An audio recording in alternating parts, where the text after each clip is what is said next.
Hey everyone, welcome to The Grind. We are starting a new series where we are studying the book of James. The series is called Faith That Works. And so Pastor Peter shared the first message was about having unshakable faith. And basically, what does it take to have a faith that doesn't fall apart when life does? And then basically, we have many people who are dealing with mental and emotional pressure. And basically, James, he kind of gives us wisdom on how to stand strong during trials and tribulations. So here's my first question to break the ice. When you're under pressure, what's your first instinct? Do you pray, panic, power through, or shut down?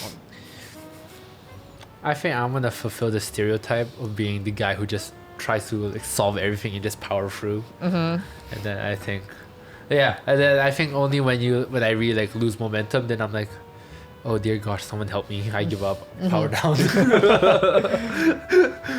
Wow, yeah. Well, my first brain instinct is to pray. But then my first body instinct is to shut down and to escape. This whole thing is too big for me. I cannot handle it. And I'll just mind something else. I feel it's like how much patience you have. I feel like if I was fixing it with tools, I'd be really carefully, all right, the tools aren't working, then go into brute force. That doesn't work. White flag. Yeah, no, sometimes when my bracelet's stuck, I'm like, oh, and I try to be all delicate. And then after I was like, you know what? And then I'll fix it back later using pliers. Yeah, I would say a song comes to my mind. I'll be like, suffering children are safe in your arms. When it comes to trials and anyways. You know that song? I don't know that song, I'm sorry. What song is that? Healing comes of your hands. There is none like you. There is none like you. Oh my gosh, you don't know this song? No one else can touch my heart like you do. I could search for all eternity long and find there is none like you. That part I know. Okay, I just. Wow. Okay. Anyways, that's disappointing. I am definitely in the wrong generation right here. Clearly, these people didn't grow up at church. Just kidding. I think how there's the fight, the flight, and fate, right? Sometimes for me, I'm just like, all right, it is what it is, and I just let things happen, and so power through. And then I will have to say, sometimes my first instinct is not to pray. It's only at the end where I really cannot. I'll be like, Jesus, help. I don't know how to pray anymore. Jesus, help. Obviously, we don't want to be the kind of people that just, shut down and panic and not look to Jesus. I think we want to count it all joy in all the circumstances in the trials that we face, right? That's what it says in James 1:2-4. But then counting it all joy doesn't mean everything is fine. It's not like, that meme where you're in fire and the dog is like, everything is fine. I'm fine. Also, they're doing a Lego version of it, which looks that might be kind of fun to put together. So trials, they don't necessarily, I think I like what Pastor Peter says, that trials don't necessarily produce faith, but expose the faith that we have. So why is steadfastness important when facing trials? What does it mean in your own experience? Wow. Yeah, I often hear people who are accomplished say something along the lines of never giving up as part of how they got here. Yeah. But I guess in general, at least steadfastness helps you get to the finish line. At least hopefully the end of a trial. So at least by never giving up, you'll be you go through the tunnel. And I'm still learning. Being steadfast is admittedly a relatively new concept to me. For example, combating eczema, this long-term body illness, and also upholding purity for Christ. Yeah. And so I think I'm learning that you hear a lot of theories and other people's opinions, and then you have your own experience up and down, and you just have to believe that eating right is gonna help you, even though other people each normal stuff, and you have to have this kind of restriction, and you always have to doubt yourself. Well, why am I even doing this? Why do I have to do this? And but then you have to believe that by having this restriction, it's gonna help you get through this trial. Mm. So yeah, it's like playing safe kind of Yeah. way. I think for me, the way I kind of see steadfastness, I think it's like the same principle of why athletes warm up, you know, before their event, you know, like going from 0 to 100, like suddenly can be actually Scary. harmful, and it Yeah. can even backfire and cause an injury. So I think, yeah, to me, steadfastness is like you are maintaining the habit so that when trials does come, you're already prepared. You don't have to start at 0. You're already at least 50 halfway there, Yeah. right? Because this kind of reminded me of another discussion I've been asking, like, you know, like people always say, oh, put on the full armor of God. Yeah. And I heard one person was sharing how they said, oh, every morning they put on the full armor of God. And then I was like, and that made me wonder, like, why take it off in the first place? Why are you putting it on every day, you know? The armor's heavy, you know. Exactly. Like And so, yeah, exactly. That's kind of why I kind of got to that. Yeah. Like, you know, yeah, if we're thinking literally, it's heavy, it's uncomfortable. Yeah. And I think sometimes we do want to, like, occasionally slack off, right? And we don't want to wear it. Steadfastness is like having that armor on the whole time. I remember there was this other pastor who said, Graham Cook, if you know who, where he gave his belief, and that his belief kind of like shook me, and then kind of like maybe like kind of like see things from a different point of view on the topic of trials. He said what the verse says. He says we should look forward to trials because when there's trials, there's definitely an upgrade coming. So he kind of like embraced it with this mentality. I was like, hey, I got my trial. Did you get yours yet? Like he was really optimistic about it. And I think to me that is like what steadfastness looks like. That I don't want trials. Take it away from me. I think so. With that, I try to try like to get to his whole belief and try to apply it to myself. But I think occasionally I'll still complain. But then, like, I'm still like, all right, God, I know if you gave me this problem, I know you're gonna give me a solution. So I'm just gonna like power through and just wait till you just like help me get there. So yeah. I think when it comes to steadfastness and trials, so obviously everyone's gonna go through trials. If you're going through life without any obstacles whatsoever, I think it'll make you super weak. Again, like at a gym, right? You got to go through, you know, workouts and stuff like that, you know, to build muscle, blah, blah, blah. We all know that analogy. And I think we don't want to be people that's just like, you know, tossed to and fro by trials. And so that's where steadfastness is important, where you're standing, you know, strong through whatever life throws at you your way. And I think for me, it's really just maintaining that center and Jesus as my hope and my anchor. That's my steadfastness. And I think if I were to let myself be determined by circumstance, I think I would be a hot mess. Very, very, very much a hot mess. And I think it's important to be steadfast and to know what centers you, what grounds you in this time. And like what you said about you know, having the armor of God, like why take it off in the first place? That's true, but sometimes it's easier to feel sorry for yourself. It's easier to play the victim card, like, oh, woe is me, and I am doomed, and you know, this is all that's gonna happen. And I mean, it is actually kind of scary to play the victim card and how good it actually feels. And I don't think we were designed to face life that way as a victim, because after all, we're more than conquerors, correct? Yeah.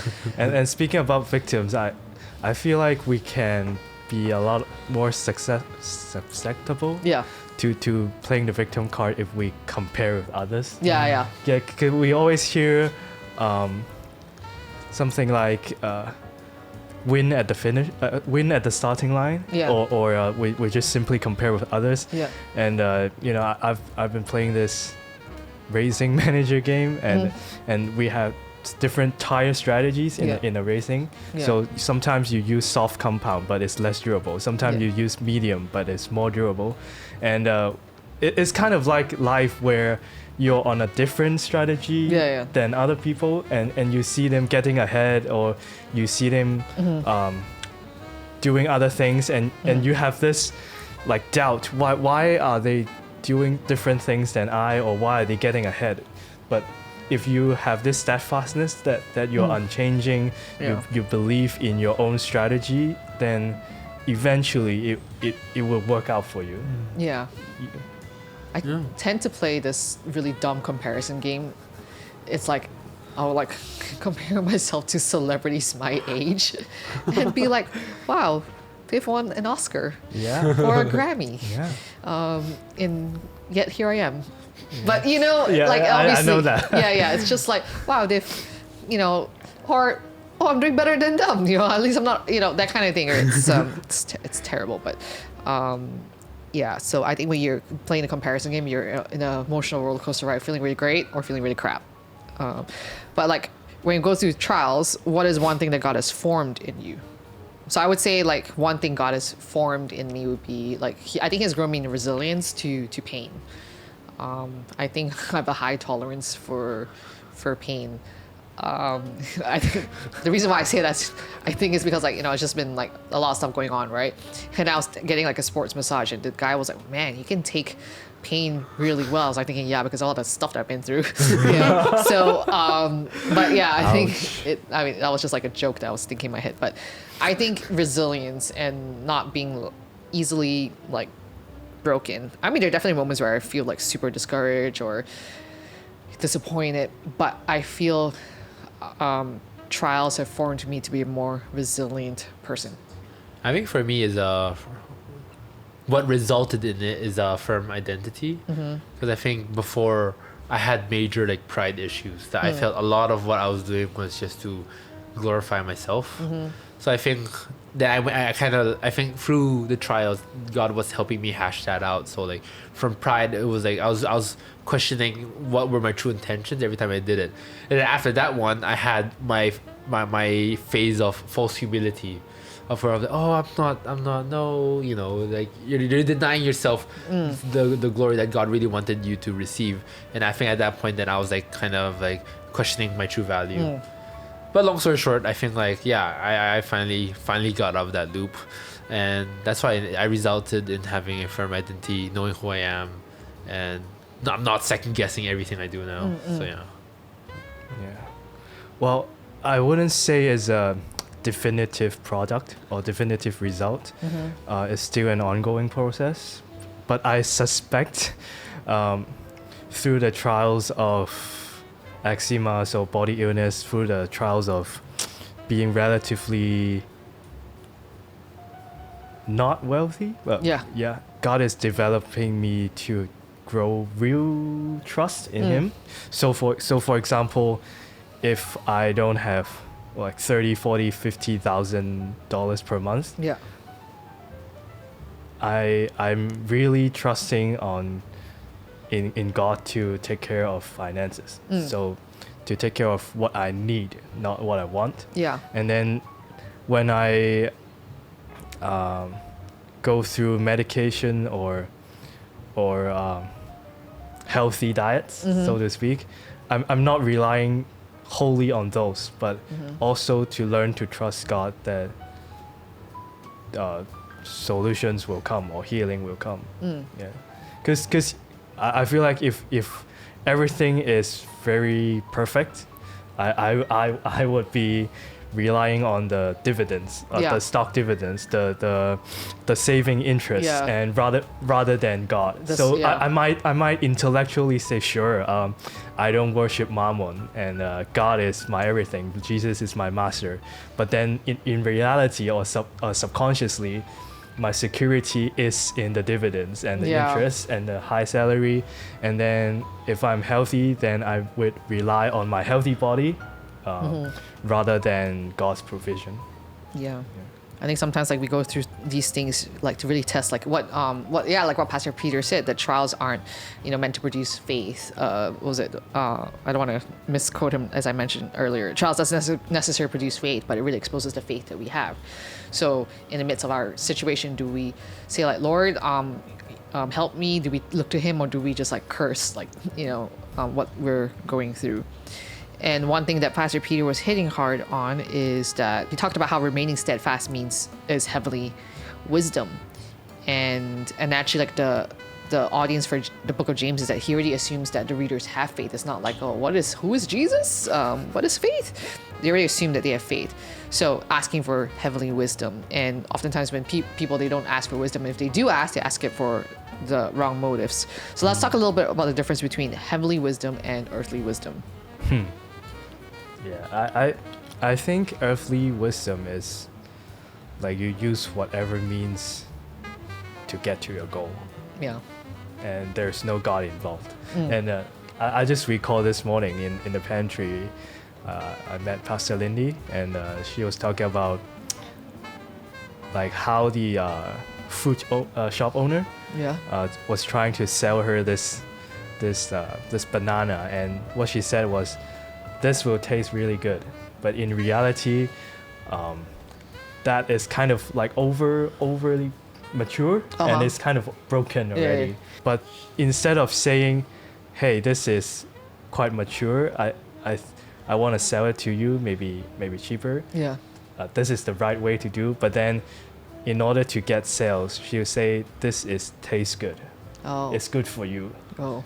And I think this kind of sums up, like, it's very general, but kind of sums up how, like, without God, we are just trying to get our way with whatever means possible.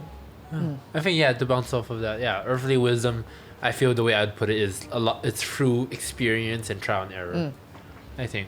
And I think heavenly wisdom is very, very, very niche, very, very specific occasions. Like, that's why they say the Bible is alive, right? The word's alive, because I feel like you could read the same verse, but it could speak to you in many different ways depending on your scenario. I feel so. I think, yeah, it's very niche, very specific. Yeah, because Jesus said that the road to salvation is narrow, and the path to destruction is wide, and and so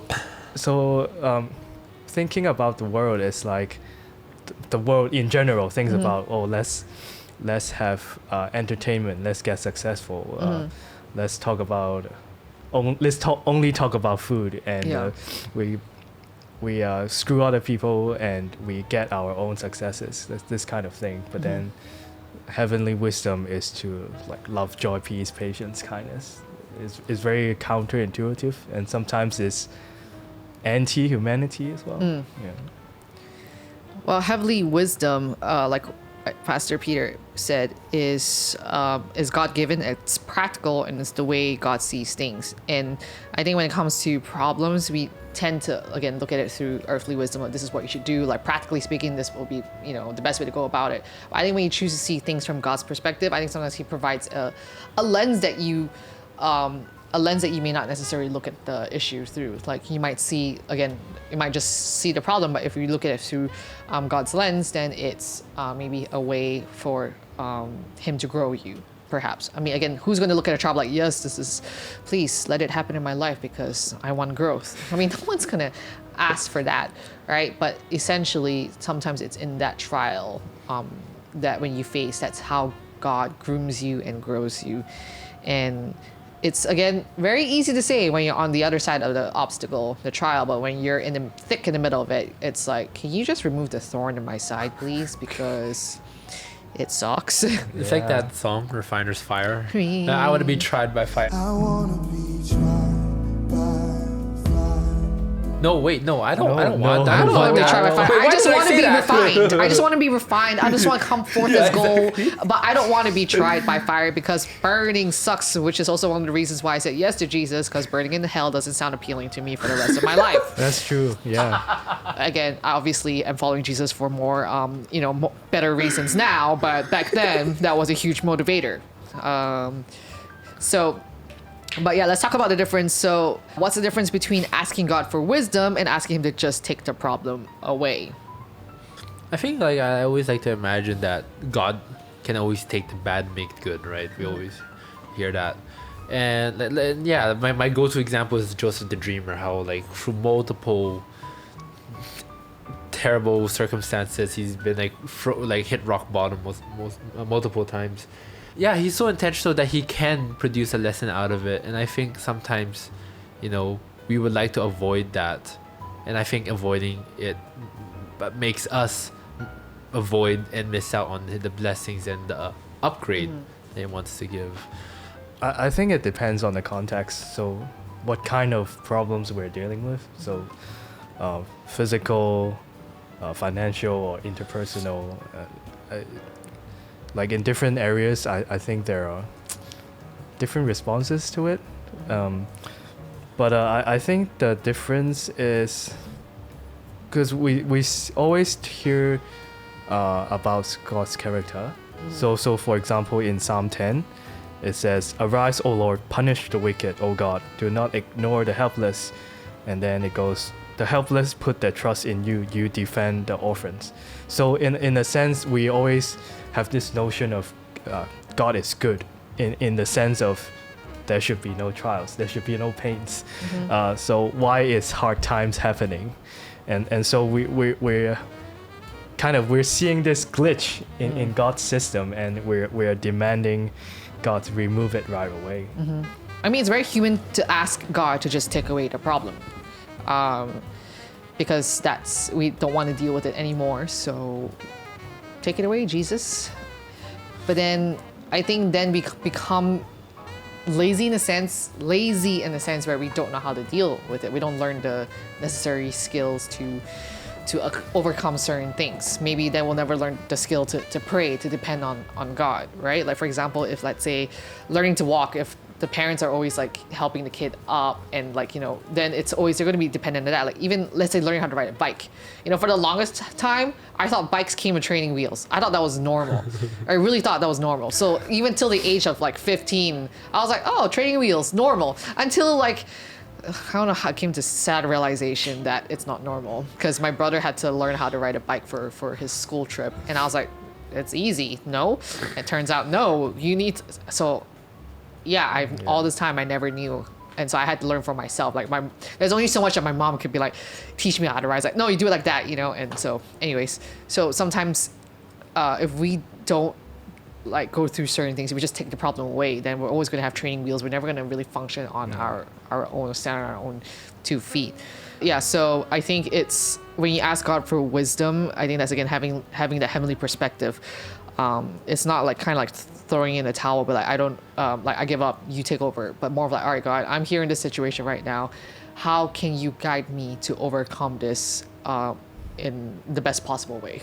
Yes, it's like what I said. Sometimes it depends on the context, so physical, financial, or interpersonal. And I think there's this nuanced difference in how we approach it. Yes, on the one side, that like we seek instant gratification, and or we are too focused on God's omnipotence, and we want Him to get involved every time. So for example, we don't want to suffer. Who does? And if God can do it, or if God did it for someone else, why doesn't He do it for me? On the other side, I think there's also this very real situation where some people are at wit's end, and they really do need a savior at that moment. So for example, in the Old Testament, in Exodus, so the Israelites were like in slavery under Pharaoh. So they were doing this hard work, and I don't think it's good to ask God for heavenly wisdom, or how do I do this slavery work better, or how do I treat Pharaoh with love and forgiveness. Yeah, that's a fair point. But actually, hey God, can we get out of Egypt? That's a very fair point. And then for Sarah and the slave woman, the Hagar, when Hagar was pregnant with Ishmael, she was treating Sarah badly as well, and so maybe she could have asked for like how to deal with annoying people, like how we do in our lives. And also Hagar, she ran out of water in the wilderness, and cried, and then God met her at the desert and provide her with solution. And also the 12 disciples on the rocking boat, but Jesus was sleeping. Maybe they could have asked for heavenly wisdom as well, how to deal with storms. But then, and then the 5 loaves and the 2 fish, how to better divide the food. But at that time, it was great that God was able to intervene and help them right away. Yeah. That actually makes me want to ask, like, follow up with another question. So in this context, so it seems like God wants us to learn a lesson, or God wants us to ask to receive that heavenly wisdom. Do you think that, and so we have God completely allows us that if we say, I don't want this God, God's gonna be like, okay, sure. But then I wonder though, let's say we didn't ask for him to take it away. If he's trying to teach us or receive this heavenly wisdom, and we choose to like look the other way and not receive it, do you think he's gonna like come around with a different angle to make us learn it again? Just curious. Like Joseph, for example, right? He was thrown into the pit, then sold to slavery, and then in slavery thrown into prison, right? Just for him to like I would say, like he really had to learn humility because he was raised as the favorite child, right? Yeah, but then I don't think the point of it was for him to learn humility. I don't think God's like, well, this is a little prideful child, let me punish him and make him go through all these trials. Because I think without that trials, Yeah. when he saw his brothers and he was in a position of power, he would have been Yeah. I mean, for sure, like, you know, revenge and whatnot, but we obviously don't know everything that happened behind the scenes, right? I mean, sometimes people go through like things, and there's, you know, how we talked about, there's righteous suffering, there's undeserved suffering, there's deserved suffering, and there's righteous suffering. And yeah, like, yes, Joseph might have been that annoying kid brother that was like, oh, I'm better than you guys. bow to me. Yeah, right. I mean, I think he was generally having that dream. He wasn't telling them to bow him. He was just having the dream, right? The brothers were obviously, you know, threatened and insecure in their position, and he was like, you know what, let's just get rid of this little brother. So I don't think Joseph was like punished to be taught a lesson on humility because he was like that prideful person. I think it just so happened that life threw him that set of circumstances, and it was through those trials where Joseph's character was really formed, where he learned how to depend on God. I mean, he asked like the cupbearer, like, hey, don't you forget about me.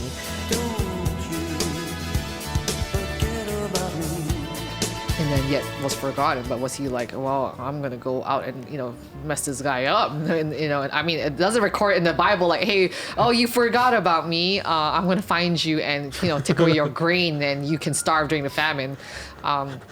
Yeah. So I feel like, I think sometimes you will bear the consequences of your sin. That's that. Sometimes, you know, that's where God's mercy comes into play as well. God's mercy, God's judgment. We can't escape from that. So, and then that's the way I would see it. Well, I get what you're asking. It's kind of like, you know, Jonah again, one of my favorite characters. Yeah. Like God wanted him to go Nineveh, and he went to another place. So that's what you're saying. Like he insisted on his own way, and then God brought him to the city, and then he wanted the city destroyed, but then God showed him the plants and the dying and everything. Well, he allowed at first, but then he also allowed the ship to encounter all these storms. So yeah, I think in our lives, if we want to insist our own way, sure, why not? But then you cannot alter the consequences that follow. Yeah. Then when we get to heaven, and then we're like, oh, so that's why that happened. Pretty sure. Or it's a mystery to us for the rest of our lives. Who knows? All right, so to end this discussion, how has having God's perspective helped you to remain steadfast? Like for me, I would trust in the Lord's sovereignty. I think that really keeps me going. That even though I may not understand why this certain thing has to happen, why I have to go through this, like, you know, when they talk about how like through every trial there's an upgrade, I'm like, yeah, sure, but sometimes I don't. Can I just have the upgrade without the? I signed up for the 2025 like, you know, package of like, you know, promotion. I don't want the 2024 like, you know, trials and tribulations. I can, you know, I'm done with that. So, but I think, again, remaining steadfast and having God's perspective shows me that God is sovereign. God has a plan, to trust in his divine timing, that every season is not a wasted season. I think that just helps me. Yeah, same. I think like, I think adopting his perspective helps me.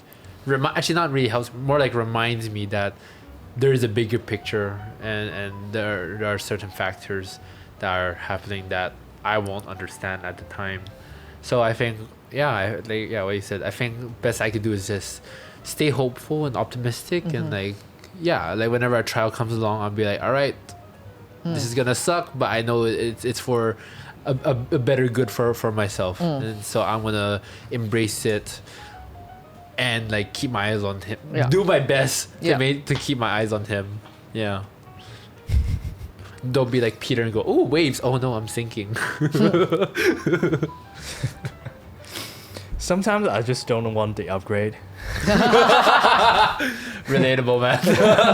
It's okay. I'll just say my peasant state. It's I'm fine. fine with how everything is, but in all seriousness, it's hard. I'm still learning, but I hold on to this Bible verse recently. It's also one of my Bible. It was one of the Bible verse that's featured in my grandfather's funeral. It's Jehovah is my shepherd, and I shall not want. Psalm 23. Yeah, he brings me to the green pastures and feed me with his water. And so I really have to trust God that we are his children. And he knows our need, our suffering, and everything. And let us put our trust and faith in him. Yeah. Reminded me of a Bible verse I also like, is John 13:7, where it says like, Jesus answered, you do not understand now what I am doing, but later you will. Yep. Hallelujah. Praise Thanks. the Lord. Right.